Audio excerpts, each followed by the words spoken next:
So, folks, we gotta talk about the Crockett-Talarico primary. It's coming up on March 3rd. We're only a handful of days removed from it. I think it's time for us to talk about it, right? Because I have some concerns. I have concerns. And I think we should maybe just, discuss it a little bit, okay? So, hopping right in, what is the state of play at the moment? Well, right now, there's a lot of confusion about that because two competing polls came out. One showing Talarico ahead, the other showing Jasmine Crockett ahead. These polls are being used by, Talarico's camp and Crockett's camp to show, yeah, we're doing good. And I think that that's interesting, and it's not surprising that this is going to be a close one. I want to point out here that my concerns about this race don't stem necessarily from electability. They stem from concerns about the candidates.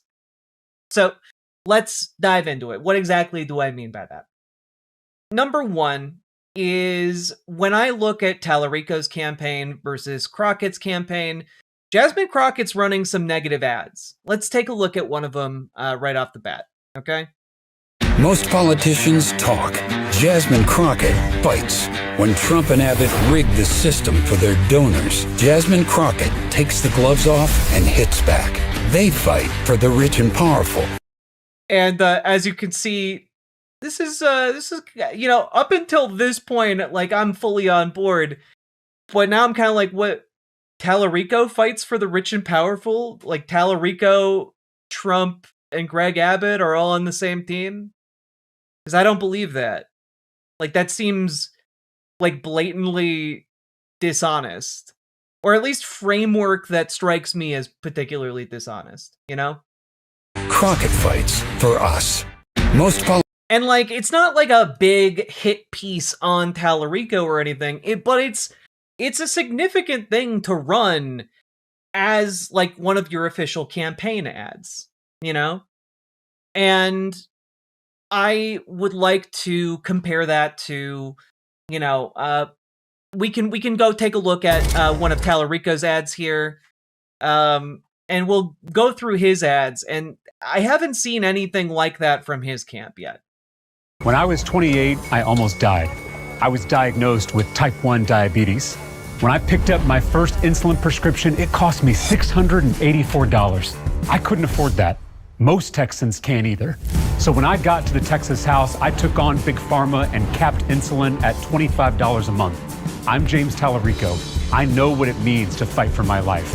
I approve this message because in the Senate, I'll fight for yours. And that's pretty indicative of where a lot of his other ads are. You've got, billionaires don't just influence politicians, they own them. That's why I don't take corporate PAC money. It's why I fought to cap campaign contributions. In the Senate, I'll ban billionaires from making unlimited secret donations. I'll stop members of Congress from trading stocks, and I'll raise taxes on those at the top to fund tax cuts for the rest of us. I'm James Talarico, and I approve this message because our government should work for all of us, not just billionaires. Oh God, I clicked on a Biden video. Biden jump scare. Jesus. God. But you can kind of get the vibe difference here. Look, it's not a campaign ending thing from Jasmine Crockett's camp at all to have an attack ad in her campaign roster. But I do think it's an important data point, right? Let's take a look at something that I care deeply about, their positions on Israel and Gaza, okay? I think that's important to note. Let's take a look. We're going to play a clip from the debate that they had. I would take a look at the debate they had, but it's getting copyright struck all over the place. She is going off a Politico article. She's going off a Politico article? Do you know which Politico article she's going off of? Of Talarico supporting billionaires? Lady, white check mark emoji, green heart emoji, If you got it, say puff puff pass pass. What a relief it is. Face exhaling emoji. Thanks for the $10 super chat. And thank you for the $5 super chat as well. I don't know which Politico article you're talking about, but let's take a look at their positions on... Well, let's turn to foreign policy. Ms. Crockett, I have a question for you. What conditions, if any, should be placed on U.S. military aid to Israel? You have 60 seconds. Yeah, so when it comes down to aid, I want people to understand that right now, again, we have an enforcement issue in this country.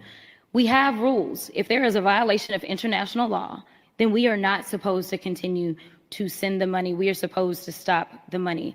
Right now, our issue isn't whether or not we're writing enough laws. Our issue is whether or not we are actually going to enforce them. And right now, as we have Republicans that control the House, Republicans that control the Senate, and a Republican in the White House, unfortunately, there's a bunch of cowardness instead of courage to decide that they are going to say, this is the reports that we have, and therefore we need to enforce the law. I'm happy to say that in May of 2024, I signed on to a letter that was led by Representative Jayapal. That letter actually went to President Biden. It was specifically on this issue and saying, President Biden, you don't need to authorize further munitions at this moment because there is evidence that there are problems and therefore there are violations of international law. Mr. Talarico, same question. What conditions, if any, should be placed on U.S. military aid to Israel? You have 60 seconds. As an educator who has fought for children, seeing what's happening in Gaza makes me sick to my stomach. I quoted a theologian the other day who said, I screamed at God for the starving children until I realized the starving children was God screaming at me. God is screaming at all of us in Gaza as we speak. Yes, Israel has a right to defend its people, certainly after October 7th, the deadliest day for the Jewish people since the Holocaust. But Prime Minister Benjamin Netanyahu does not have the right to wage war against civilians. He does not have the right to restrict aid. He does not have the right to use famine or collective punishment as tactics in that effort. And so I have said that if I'm in the United States Senate, I will use every bit of this country's financial and diplomatic leverage to end the death and destruction in Gaza, which means banning offensive weapons to the Netanyahu government and ensuring that we have candidates all across this country who are going to speak the truth about this issue. And I have done that repeatedly. I would not vote to Benjamin Netanyahu that he is currently using to slaughter children in Gaza. So that clip, I think, is interesting for a few reasons, right? You don't need to be religious to restrict war crime stuff. True. But part of Talarico's entire personal ethos, as well as the tact he's chosen for this campaign, is essentially billing himself as the dagger in the heart of Christian nationalism. The idea that he puts forward that Christian nationalism is a profound and deep perversion of what it means to be a Christian. And then he actually makes the case for that in his campaign speeches. And I think this is one of the cases in which I think it's a pretty savvy strategy. On the other hand, Jasmine Crockett here in this response is pretty, I would say, guarded in her response, largely because she has voted on different legislation to advance arms to Israel. Now, I wanted to take a look here at this post from the Griot. Jasmine Crockett wants voters to know this about her position on Israel and Gaza. So, just scrolling down into this. Though she has faced some of the same heat over Gaza that data shows plagued the 2024 presidential campaign of Kamala Harris, the U.S. Congresswoman did not back away from her record, telling the Griot, there are those that believe that Israel should be disarmed of any defensive arms, which basically boils down to Iron Dome. I have never stood out against Iron Dome, and the funding that we have signed on to in any of the aid packages was for defensive arms. She also pointed to a letter that she and other Democrats signed on to that was sent to then President Joe Biden, the one that she mentioned in her response. We felt like there were violations of international law, and therefore we encouraged the president to make sure that we were following our own law, she explained. As for her votes for U.S. spending on Israel's defense, Crockett argued that they were part of an omnibus, a package of unrelated bills One of those omnibus bills that Crockett voted for, H.R. 7006, got pro-Palestinians really upset at the Texas lawmaker admits. That particular vote was for 2 out of our 12 appropriations so that we could keep the government open, explained the U.S. Senate candidate, who said she's voted for the funding package to protect federal workers and provide funding for other critical federal resources. Quote, there were 2 whole divisions of federal workers in this terrible economic environment that if I would have voted no, those 2 groups of federal workers, they would be in a shutdown and they wouldn't be getting any money. She continued, there was funding for public defenders, there was funding for HIV dollars, there was funding for small businesses, there was funding to make sure that we stay part of the United Nations so that hopefully we can protect ourselves domestically. 96% of the dollars were going for something other than Israel. She also then followed up and said, there are people that may disagree. They may say, you know what, you should have said, forget it to all those federal workers. You should have said, forget it to all those dollars. You should have said, forget it because Israel was included in it. That is fine if that's where you stand. I just don't want people distorting what it is that I did. That's it. So that's something. And I gotta say, it doesn't sit super well with me, because I think that we should be using all of the leverage we have to stop Israel doing what it's doing. That includes putting conditions on defensive arms, to the extent any weapon is purely defensive, And I do appreciate that she's being upfront and honest about this in this particular case. I do appreciate that. But I have concerns about that kind of response. And also earlier in this piece, it's well pointed out by Jasmine Crockett that, she has a record to defend, whereas Talarico, he's never been on a national stage to make these decisions and have a foreign relations record, So it can be easier for him to come out of conversations looking, more clean, I guess, which makes sense to me. That being said, I'm still pretty uncomfortable with her stance. And now we have Kamala Harris jumping into this race. And this is being done for Kamala Harris to endorse Jasmine Crockett. I have a lot of thoughts about this one, which is I don't doubt that this move is going to help Jasmine Crockett in the primary. Better than a Republican, but still a hollow Dem. It's not what we need right now. I mean, I don't know that it's hollow Dem. It's a genuine difference of position. I commend her for not shying away from it, but it's a difference in position that matters to me, But what's interesting about Kamala Harris entering this fight, it's that Kamala Harris is going to help Jasmine Crockett in the primary, but she's going to hurt Jasmine Crockett in the general election. And I think that's not great. I do think that's not a great move, strategically. What Trump said about transgender people in the State of the Union address was utterly appalling or abhorrent. Fuck him. True. Agreed. Yes. Thank you for the $5 super chat. But part of the issue is that this makes sense if you're a Democrat and you're on her strategy team, right? Because Kamala Harris is by far among polled Democrats, one of the most popular politicians.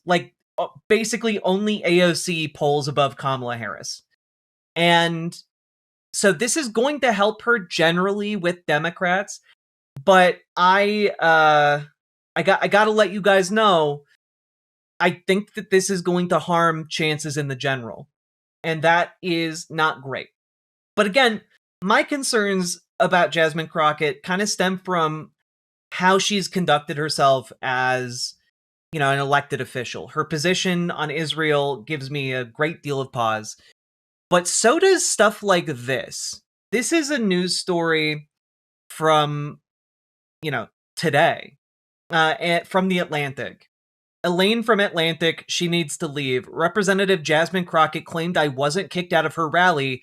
Here's the audio. And this is a really interaction and piece that make me very worried about, like, Jasmine Crockett being able to hold it together. I was not expecting Representative Jasmine Crockett's team to call me a top-notch hater, kick me out of her rally in Lubbock, Texas, and march me to the side of a county road to wait for a ride, but I was much more surprised by what the Congresswoman said later. A CBS reporter on Wednesday asked Crockett about a report that I'd been ejected from her rally and that her campaign had called the Capitol Police on a CNN journalist, alleging that he had trespassed by attempting to visit a campaign office. Quote, "It's silly season," Crockett said. "There is a specific journalist who is. She has a history of being less than truthful, and frankly, there's no evidence of anything that she's talking about." Unquote. The Democrat from Texas continued to riff. The journalist in question had been previously and successfully sued for defamation, she claimed. It is sad that there is any news outlet that actually would have her on staff when, Crockett said, the one thing that matters most is truth. I agree with the Congresswoman on the latter half of that statement, so let's get a few things straight. I've never been sued for defamation, let alone successfully. I did write a profile of the representative last year that she didn't like. Most important, I was thrown out of her rally. There is evidence because I recorded it. And, like, this is, it's troubling. I'm gonna level with you. It is deeply troubling to have a Democratic candidate for U.S. Senate who is, kicking journalists out of her rally, and then lying about it. You know? That's a pretty important thing, like freedom of journalism. Journalists are under attack by this current administration. Aligning yourself in that capacity with, Donald Trump is, I think, pretty bad. Like I have some pretty severe problems with that. But before we get to the audio, let me quickly set the scene. On Monday morning, I showed up early to Crockett's community conversation in Lubbock and interviewed a handful of people in the line. At the entrance, I showed my Atlantic Press credential to a woman wearing a badge who waved me into the building. Because I was having a bad hair day and because I am trying to become a more of a hat person, I was wearing my favorite Menards baseball cap. After Crockett finished speaking, I attempted to join a closed-door press scrum with the Congresswoman that was open to the other reporters at the rally, but I was turned away, so I walked over to interview people in the crowd. That's when I heard my name from the same woman with the badge at the entrance and hit record on my iPhone. She asked me to leave, and armed security guards escorted me from the property. Here's the unedited script of what transpired. You can also listen to the audio for yourself. Let's take a listen. Oh,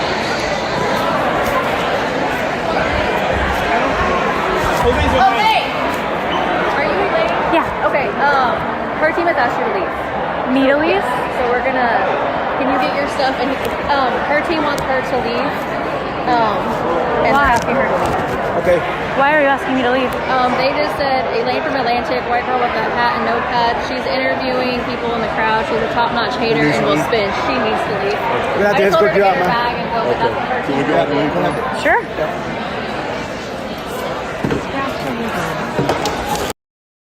Super Dark Shadow Andy, thank you for the $20 dono. I very much appreciate it.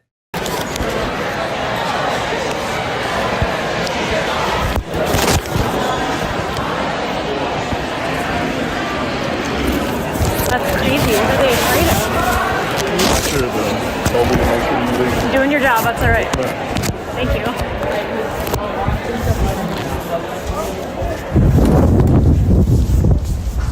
I have to get an Uber, so I'm gonna probably just wait outside for that. That's fine. Okay.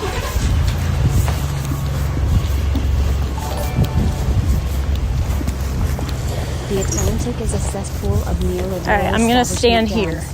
gangs. It's a bad look for Crockett, but the paranoia may be warranted. So, what's going on here? And I understand some people have reservations like, oh, well, the Atlantic, they're a bunch of neoliberal folks. Jasmine Crockett is a lib. Like, she's not a progressive Democrat. And to be clear, Talarico's also not a progressive Democrat. Like, he's got a good set of policies, but like, I don't really expect him to be like a member of the squad. per se. I expect him to be doing things that, are rational actions that a liberal would take in the face of fascism, unlike, a Chuck Schumer or a Hakeem Jeffries type.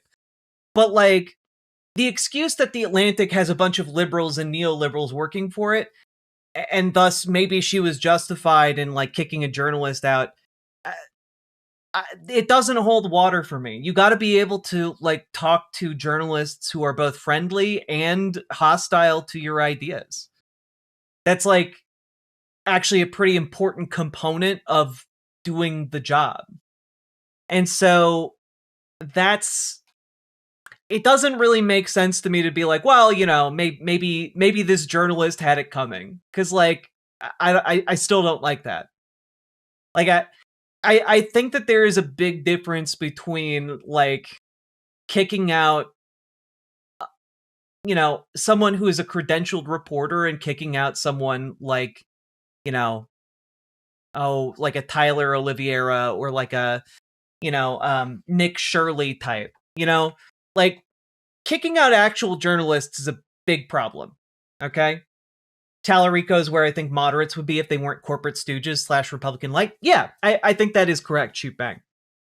And I'm not going to champion Talarico or Crockett as if they are these, progressive scions of the Democratic Party, because they're just not. They're just not. Freedom of speech means the government won't put you in prison for saying vile things in a nonviolent way. But it also means other people can tell you to shut the funk up. That's true. Telling people to shut the funk up is a time-honored tradition of freedom of speech. That's true.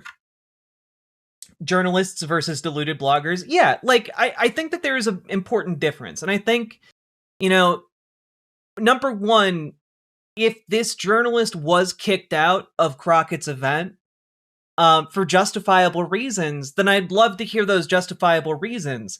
But I don't really love it when a journalist is kicked out of an event and then a politician lies about it.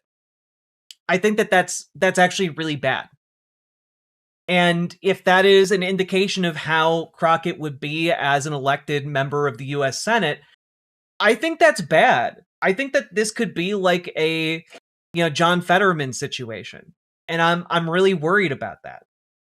I guess where I'm at here, let's finish playing the audio clip. We're almost done with it. It's like 30 more seconds long. Because I don't want to stand. If you get up, you have to leave. You gotta get off the. You have to leave the property. You can wait outside the gate. That'd be great. Okay. All right.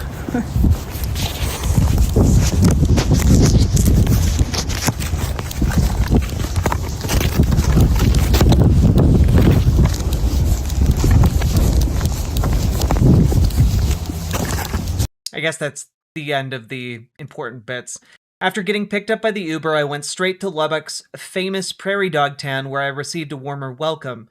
I called Crockett directly today to ask about all of this. When she answered and I told her who was calling, she said, "Oh," sounding surprised, and hung up. She did not respond to my follow-up texts.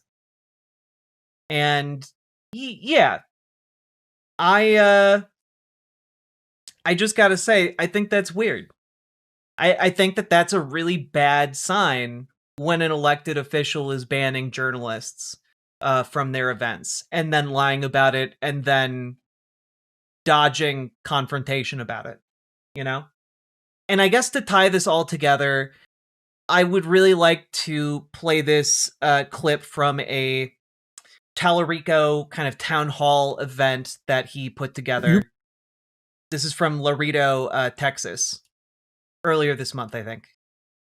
Preach about love, but isn't that just too weak for the moment that we're in today? My faith teaches me that love is the strongest force in the universe. Love is not passive. Love is not neutral. Love is not weak. Sometimes love requires that we stand between the bullies and the bullied. Love sometimes requires that we look evil in the eye and not blink. Love sometimes requires that we flip over the tables of injustice. That kind of love has always been a threat to the powers that be. In my experience, when you extend an open hand instead of a closed fist, you'll be surprised by who takes that hand.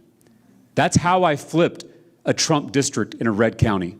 That's how I passed major bills in a Republican-dominated body. And that is how we are going to flip this seat in Texas in November. If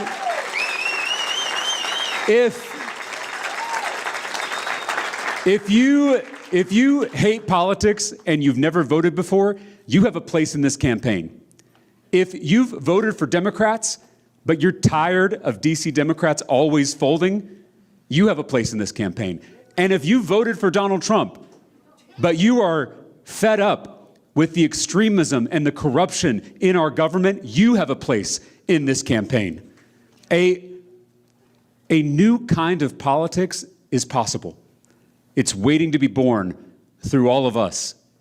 And a movement that radiates that kind of love is unstoppable. I really appreciate that question because I think a lot of us sometimes doubt whether love is going to win, whether love can get us through. I know that kind of doubt. And I guess what I'm asking from all of you is faith. Whether you're religious or not, faith in that kind of love, because it's the only thing that's going to get us out of this mess. Hello, Mr. Talarico. Yeah. I'm a little nervous. It's not a question, comment. Yeah. That's kind of going back to what you were saying with the gentleman's question about isn't love a little bit too soft right now? And your response, so I'm going to tell myself right now, never voted before. Never even bothered to register. Mainly, I joined and I enlisted in the military from a very young age. I didn't consider myself Republican or Democrat. I don't follow organized religion, but just hearing your voice, everything you talk about, all of just you, yourself, your values, that's how I identify myself. And it's working. Your campaign is working because of you, I've decided, you know what, my voice does matter. You're not hating, you're not talking hate, you're not spewing hate, you're speaking truth and in a compassionate way, and that just resonates completely with me. So thank you so much. And I don't know. I think this guy's got the sauce. Also, he apparently made a lot of Republicans very angry by saying that God is non-binary. So I think we're in pretty good hands as far as trans rights go, at least in his campaign. And I know Jasmine Crockett is also pretty good on LGBTQ issues. My issue with both these candidates isn't necessarily where they are on issues related to trans people. It really comes down to some fine lines for me on their positions with Gaza, their positions when it comes to how they interact with people and the press in a way that I think is constructive for the current time. I like that Jasmine Crockett is willing to fight. I like when she goes into fight mode. I don't when it's in a political arena. I don't particularly like when she goes into fight mode against journalists. I don't think that it's particularly good when she lies on the record. I think that that's bad. Similarly, there were attacks that Jasmine Crockett's campaign leveled against Talarico when they found an Instagram, a person on Instagram or TikTok, I think, who is saying that Talarico had said Colin Allred was a unimpressive black man, I think was the phrase. And Talarico didn't say that. Talarico was talking about how Colin Allred ran an unimpressive campaign. That got amplified by Crockett's campaign, and I think it's kind of dishonest. Mediocre, yes, mediocre. The accusation was that Talarico said that Colin Allred was a mediocre black man, and And Talarico denies using those words and instead says that he was talking about how Colin Allred ran a mediocre campaign, which is, let's be clear about this, Colin Allred's campaign was mediocre. I guess the thing that I am having trouble with here is that Jasmine Crockett, in a number of different ways, is coming across as somebody who I don't think can be fully trusted. And that's a problem. Like that's a pretty big problem for me. I don't live in Texas, so, you know, folks there will have to make up their minds. And, you know, the other part of this is like the lying component isn't limited to just this campaign season. Late last year, she said, I think Lee Zeldin was taking money from Jeffrey Epstein or something like that. And Lee Zeldin is a Republican finance guy. So it wouldn't seem that out of pocket for him to be taking money from Epstein.